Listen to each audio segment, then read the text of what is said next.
বাকা কোরআন কালামুল্লাহ বসনো কদিমস্তি কদিমাস ইনইনো। কোরআনের বরকত কেমন দেখেন। করোনার মতো মহামারীও কোরআনের সামনে দাঁড়াতে পারে না, মোকাবেলা করবা না। সব কিছু মোকাবেলার একমাত্র হাতিয়ার আমার আল্লাহর কালাম। স্কুল বন্ধ, কলেজ বন্ধ, চাকরি বন্ধ, ব্যবসা বন্ধ, ফ্যাক্টরি বন্ধ, গাড়ি বন্ধ, দোকান বন্ধ, কোরআনের একটা মাদ্রাসাও করোনায় বন্ধ হয় নাই। ভুলে গেছেন? ভুলে গেছেন? বাবার করোনা, শিক্ষিত দুইটা কুলাঙ্গার সন্তান, শিক্ষিত কুলাঙ্গার বাবারে করোনা আক্রান্ত করে সন্তান কাছে যায় না, মাস্ক লাগায় বসে আছে। করোনা এক পর্যায়ে বাবায় করোনায় মরে গেছে। কুলাঙ্গার সন্তান দুইটা বাবার কাছে যায় না। এলাকার লোকদের গরিবের ডেকে বলে টাকা নেও, বাবার লাশটা রাস্তায় ফেলে দাও। বাবার লাশটা রাস্তায় ফেলে দেওয়ার পর ওই কুলাঙ্গার দুই সন্তান দরওয়াজা জানালা লক করে দিল। একবারও তাকাইলো না বাবার লাশ কুকুর খেলো নাকি জানাজা হলো। ইতিহাস বেঈমানি করে না। ভালো করে মনে রাখিও, ওই সময় করোনার শত শত লাশ আমার দেশের টুপিওয়ালা কোরআনওয়ালারা নিজেদের কাঁধে নিলেন, গোসল করাইলেন, কাফন পরাইয়া জানাজা দিয়ে কবরে রাখলেন। একজন কোরআনওয়ালা টুপিওয়ালারাও করোনায় মরে নাই।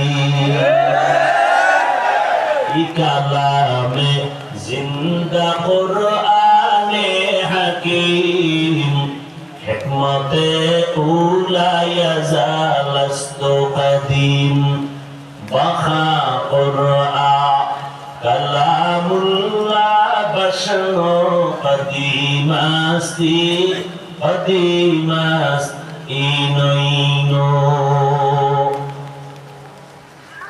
কোরআন হেফাজত করবেন আমার আল্লাহ। তার মানে কাগজের কোরআন পায় না। কোরআন আমি হেফাজত করব, কোরআনের অক্ষর। যেই কারণে ব্রিটিশ বেঈমানের বাচ্চারা 200 বছর শোষণ করলো ভারত। হাজার হাজার আলেমকে ফাঁসি দিয়া দিল্লি কলকাতা রাস্তার মোড়ে মোড়ে গাছের সাথে আলেমের লাশ ঝুলাই দিছে। শত শত মাদ্রাসা সরকারি টাকায় চলতো, টাকা বন্ধ, আগুন দিয়া জ্বালায় দিছে। আল্লাহ কয় হেফাজত করব আমি। যে কারণে ভারতের মধ্যে এখনো কোরআনের আলো আছে না নাই? আছে। মানে সারা দুনিয়ায় ইসলামের যত যত আলো জ্বলে সব প্রজ্বলিত আলোর পাওয়ার হাউস হলো ভারতের ভেতরে। এখানে বিদ্যুৎ চলে, পাওয়ার হাউস কি এখানে না আর জায়গায়? সারা দুনিয়ায় কোরআনের আলো জ্বলে। আমেরিকায় যাও, নিউ ইয়র্কে যাও, লন্ডনে যাও, সারা দুনিয়াতে দাওয়াতের তাবলীগের মেহনত চলে। এই যে চলতেছে পাওয়ার হাউস দেওবন্দ। সারা দুনিয়ায় রাজনীতি, ইসলামের রাজনীতি চলে, পাওয়ার হাউস দেওবন্দ। দেওবন্দের দুনিয়াতে সব লাইনে খেদমত চলে দ্বীনের রাস্তায়। এ কথা যে অস্বীকার করবে তার মতো নিকৃষ্ট মুনাফিক আর কেউ নাই। ইসলামে সব আছে, কিন্তু রাষ্ট্রের ব্যাপারে ইসলামটা দুর্বল। কেউ ঈমানওয়ালা, কোরআন শরীফ সব দিকটা পারফেক্ট, রাষ্ট্রের ব্যাপারে কোরআন বড় দুর্বল। কথা বলেন না কেন? কি দুনিয়াদারেরা আপনাদের মাথাটারে উল্টা পাল্টা দিয়ে বুঝাই দিছে আগুন আর পানি যেমন এক না, ইসলাম আর রাজনীতি এক না। কিন্তু আপনারা ভালো করে লেখেন, সিনিয়র পানি যেমন মিলানো, ইসলাম আর রাজনীতি তেমন মিলানো। সূর্যের আলো যেমন সূর্যের সাথে লাগানো, ইসলাম তার সাথে রাজনীতি লাগানো। ফুলের সাথে ঘ্রাণটা যেমন লাগানো, রাজনীতির সাথে আল্লাহর দ্বীন ও ইসলাম লাগানো। আল্লাহ এমন কোন ইসলাম দেন নাই যে ইসলামে তোমার ঘরের সমাধান আছে, তোমার সমাজে ঝামেলা হলে সমাধান আছে, বউয়ের সাথে স্বামীর ঝগড়ার সমাধান আছে, রাষ্ট্রীয়ভাবে ঝামেলা হবে সমাধান নাই, এমন ইসলাম আমার আল্লাহ দেন নাই। আল্লাহ বলেন, আল-ইয়াওমা আকমালতু লাকুম দীনাকুম ওয়া আতমামতু আলাইকুম নি'মাতি ওয়া রাদিতু লাকুমুল ইসলাম দীনা। ফুলের ঘ্রাণ যখন ফুল থেকে থাকে না, ওই ফুলের যেমন মূল্য নাই, রাজনীতির মধ্যে যখন ইসলাম থাকবে না, ওইটা রাজনীতি থাকবে না, দুর্নীতি আর পেটনীতি হবে। এই ইসলাম ছাড়া যারা রাজনীতি করে সবগুলো ধান্দাবাজ না, সবগুলো চান্দাবাজ না, সবগুলো সুদখোর না, সবগুলো মদখোর না। এই ওলামা দল, ওলামা লীগ, এদের মধ্যে যত ওলামাও আছে এরাও ভেজালিয়া। ভেজাল ছাড়া আছে? পর্দার কোনো ভালাই নাই, শুধু টাকা টাকা টাকা। চেয়ারটা পাইলে আমি শান্তি। আপনারা আল্লাহর মহাব্বত নিয়ে বলেন, রাষ্ট্রের ব্যাপারে কি ইসলামে কোনো নির্দেশনা নাই? সুলাইমান নবী গোটা দুনিয়া চালাইছেন, ঘটনা কোরআনে নাই? ইউসুফ নবী মিশরের অর্থমন্ত্রী ছিলেন, ঘটনা কি কোরআনে নাই? জুলকারনাইন বাদশা গোটা দুনিয়া চালাইছেন, ঘটনা কি কোরআনে নাই? রহমতের নবী মদিনার রাষ্ট্র চালাইছেন, ঘটনা কি ইসলামে নাই? কেন বলেন ইসলামে রাজনীতি নাই? ভালো করে বুঝেন, রাজনীতি করেন না, আপনাকে গালি দেওয়া যাবে না, কিন্তু বিরোধিতা যদি করেন ছাড় দেওয়াও যাবে না। আপনি নামাজ পড়েন না, আপনাকে গালি দেওয়া যাবে না, কিন্তু নামাজের বিরোধিতা যদি করেন ছাড় দেওয়া যাবে না। গালি রাখেন না, এরকম করেন কেন? লেখতেন নিয়ে বলেন তো।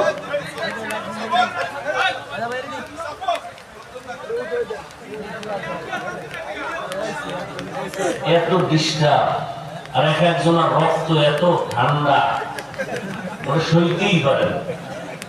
মানে একটু বাহাদুরি দেখাইতে পারলে মনে করে জান্নাত রেডি।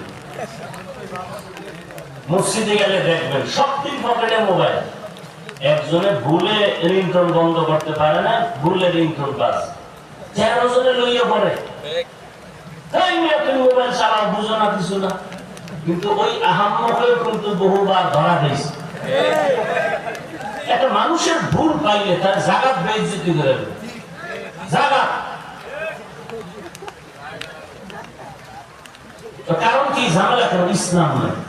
যেখানে রাসূলের আদর্শ নাই সেখানেই অশান্তি। সভাপতি বানাইছেন একটা সুদখোর, সেক্রেটারি একটা ঘুষখোর। জিবরাইল আমগো রহমত লই আইব না মসজিদের ছাদের উপর?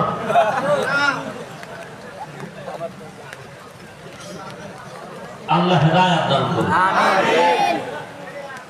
এই ধান খেতে সুদখোরের নাম লেখলে ওই ধান খেতে পোকা হয় না। এবার বুঝে নেবো কপাল কেমন চান কপাল। আর এর জন্য মসজিদের বাদ বলি দেন, এটা কেমন হইল? শিয়ালের হাতে মুরগি দেওয়া যেমন তেমন দিছেন তো আপনারা। কি আপনারা দিছেন না? আবার সামনে দিবেন, আঙ্গুলটা রেডি করে রাখছেন যে বড় রাত্রে টাকা বেশি দেবে, এরই আঙ্গুল দিয়ে সাপোর্ট দিবে। ওই ভোটের টাকা না খাইয়া বাথরুমে ঢুইকা 10 গ্রাম পায়খানা খাইবে, এরপরে হালাল সামান দিয়ে কুলি করল। যদি একটু লজ্জা হয়, আল্লাহ হেদায়েত দান করুন।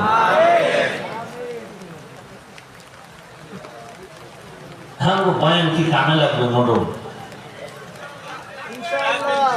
মহিলারা হুজুর গো হাত দিয়ে দাও, মুরগি জবাই করে দাও, ঘরের ভালো খানা দাও, এরপরে গাছের বড় ফলটা দাও।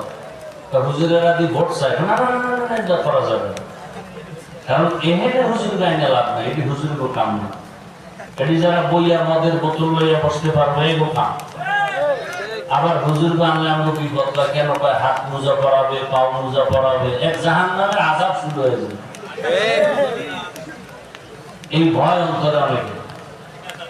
আবার কেউ কয় না না না, ইসলামে এত কঠিন না, তুমি একেবারে ওই অর্ধুলঙ্গে চললেও কোনো সমস্যা নেই, মানে এত দরদি।